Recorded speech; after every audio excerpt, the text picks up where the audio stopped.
I'm the answer to your every cry. So illusion for the way behind.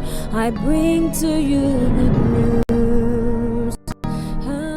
Angikubingelele emlaleli egameni lenkosi yethu Jesu Kristu. Ngiphinzeke ngikwemukele elihlelweni lokufunza incwadi yethu yemihla ngemihla lokuyirhapsodi yemagciniso ibhalwe ngumfundisi Chris Oyakhilome DSc DSCDD.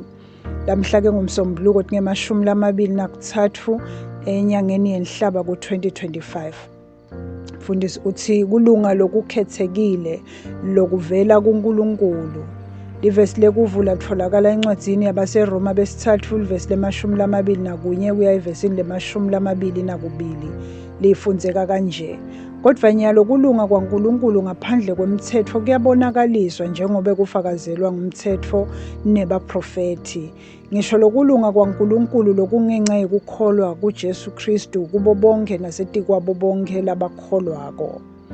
KumaHebheru sahluko semfica livesi le-11 kuya evesini le-15 lisitshela lokuthite lokuphawulekako ngenkosi yethu Jesu Kristu.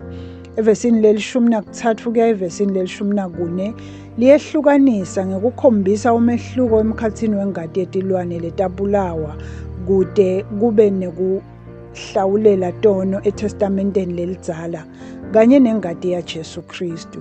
Lithi ngobe nangabe ingadi yetinkunzi neyetimbuti nemlotha welitfokati lofafata labangcolile kungcolisa kube kuhlanjululwa kwenyama, kangakanani-ke ingadi yaKristu lowo lowatinikela ngamoya waphakadze kuNkulunkulu ede sici.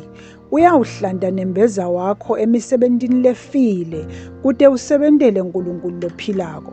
Lokho kutholakala kumaHebheru sahluko semfica livesi le-13 kuya evesini le-14.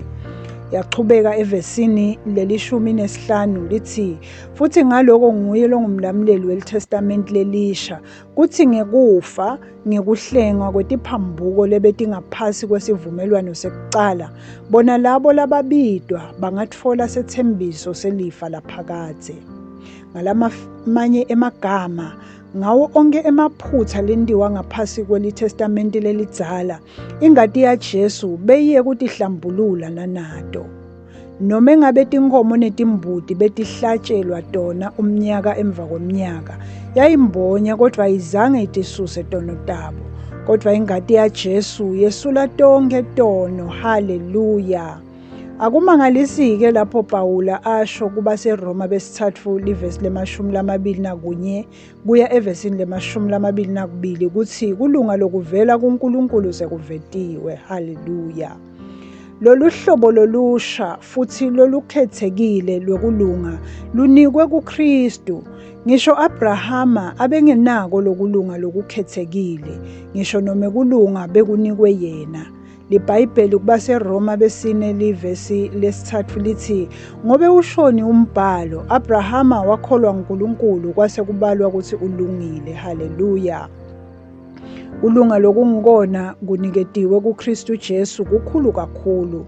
KubaseRoma besihlanu livesi lekucala lithi ngakho-ke silungisisiwe ngekukholwa sinekuthula naNkulunkulu ngenkosi yethu Jesu Kristu. Kusho kuthini kulungisiswa?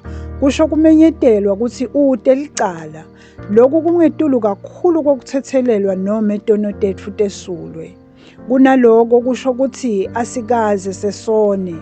Besingeke sibekwe licala lesono ngenxa yaloko Jesu lasentele kona. IBhayibheli lithi bekufanelekile noma kwakulungile ukuthi uNkulunkulu akwende lokhu kumemetela ngisho ngalesikhathi kulunga kwakhe kuze abe ngilofanele nalongumlungisi waloyo lokholwa nguJesu. Lokhu siyakuthola encwadini yabaseRoma besithathu livesi le-26. Lokhu kulunga lokukhethekile lokuvela kuNkulunkulu kungekukholwa kwaJesu Kristu kungumphumela wekufa kwakhe, kungcwatshwa kanye nekuvuswa. Futhi ngekusho kwabaseRoma besithathu livesi le-22 kwawo wonke umuntu nakuwo wonke umuntu lokholelwa emisebentini yakhe lephelile. Haleluya. Asithandaze. Babe lothandzekako, ngiyabonga kunginika kulunga lokungekukholwa kwaJesu Kristu. Ngiyajabula ngeliqiniso lelikhadimulako ukuthi ngilungile. Hayi ngemisebenzi yami, kodwa ngemusa wakho. Ngihamba eqinisweni lalokulunga.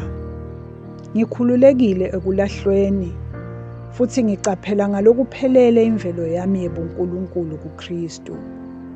Ngeligama laJesu. Amen.